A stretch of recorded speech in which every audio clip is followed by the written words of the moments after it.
Joe asked me what I was doing. I'm Yeah. pressing the wrong button. That's what I'm doing. I felt like I cut you off. I interrupted you. I didn't let you go and take off with your ideas. I was just, not being swayed. But now, You might could have told when we did that earlier video, which probably will not show up on YouTube. I got rather emotional about that. Really? Can you Really? re-explain? Because it won't show Really, up on I was. YouTube. I was with a group last week, and I was telling them of my love for coffee and boutique roasters and all that. And they says, and I say you can't buy coffee from a grocery store. You got to get it from a roaster. And the lady says, "Oh, I get mine from a roaster too." And I said, "Really? Who is that?" And she said, "Oh, I get it from Javalia every month." Javalia? That probably has those expiration dates that are 2 years off or whatever. Right. When probably, I don't know, it depends on who you ask, but I would say, like a month maybe? A month. A month after roasting, you might as well throw it away. Oh, not it. I mean, So who's the guy I know? Jim Mize. Jim Mize throws it away coffee after a roaster, week. Yeah. doesn't He doesn't hold it longer than that. Yeah. Because they're very particular. Now, tell us, since the other video is probably not going to be aired on YouTube, where were you? Who's the coffee roaster that you're enraptured with now at this moment? Someone on the internet had suggested, what's wrong with the camera?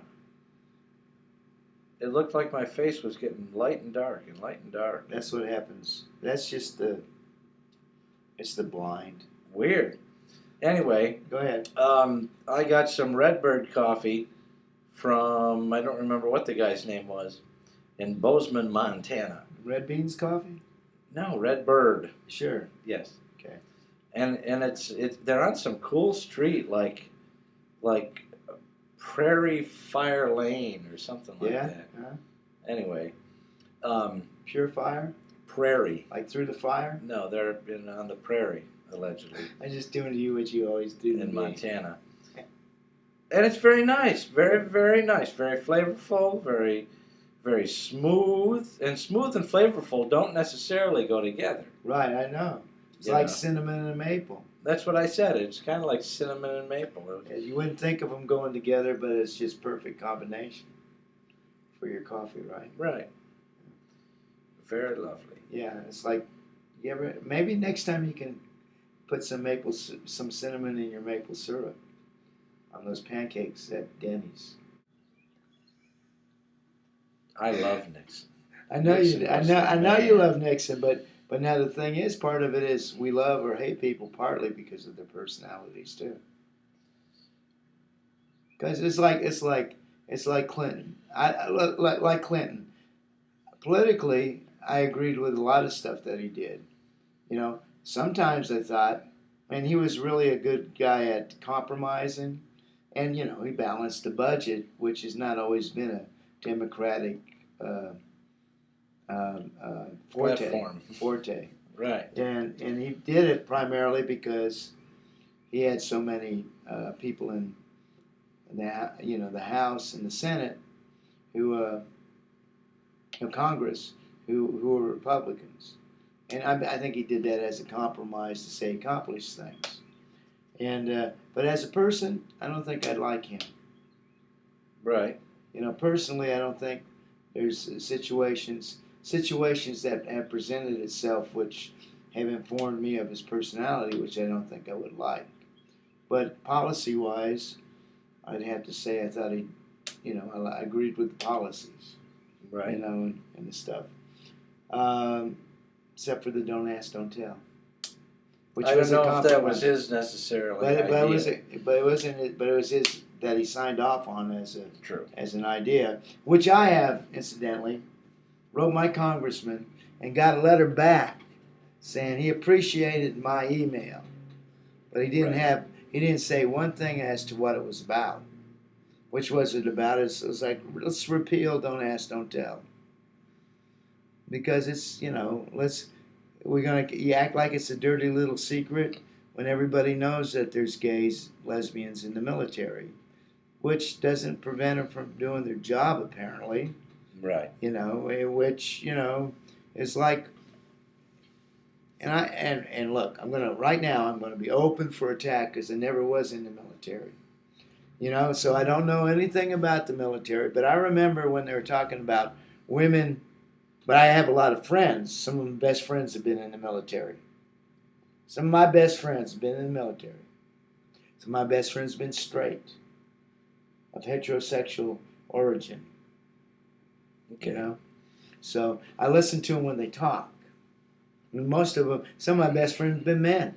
And some of them have said straight men. Some of them have been straight men. Like you're the straight man, right? I am the straight man. And actually, sometimes we switch it off. Sometimes I'm the straight man. Does that make us bi? Whatever. I don't know. What's the matter? Nothing. You getting uncomfortable? No. You seem like you are. Getting bored? No, I'm You not want to answer the uncomfortable or phone? bored. Want to get on the phone? No, I don't want to get on my phone even. Okay. All right, I'm going to finish this up in a minute or so. And the thing is like when they were talking the first Gulf War about women being in combat positions, right. it said, there's going to be one time every month where it's going to be a mess. And they're not going to be able to perform like men. They're not going to be able to do this, and they're not as strong as men. When I push them on what that one time of the month was, they go, and I won't, and I don't think that's turned out to be true. I don't hear too many complaints about it now. The second Gulf War, I didn't hear any complaints about it. Right. So maybe they're just keeping it to themselves. Maybe if I don't ask them about women's position in combat, areas, they won't tell me. Maybe it's a don't ask, don't tell thing. Maybe it's got to be that way. But the thing is I don't think really anything terribly bad has happened with women being in combat positions. Which nowadays they're saying that, well, people will be upset, people will be mad, people won't trust their buddies if they know they're gay. Well, that doesn't mean, it doesn't say don't ask, don't tell. If it's repealed, people are going to advertise that they're gay. I don't advertise my sexuality. Well, right. That's kind of what I was saying, that a lot of times they feel, I can't think of the right word for it, not ashamed, but where they want to keep it to themselves so that people won't make fun of them or persecute them because of their orientation. And if they say it now, if they tell now, they'll be kicked out of the military. Right. I mean, I hate to say this, but with probably a lot of them, it's not exactly a great mystery. A lot of gay people? You mean gay? You're talking about gays? Yes. It's no mystery that they're gay? Right. It probably is not a mystery in the military that the people who are gay, so they shouldn't be persecuted for saying who they are, probably. Yeah, okay, and that's a big reason to repeal it.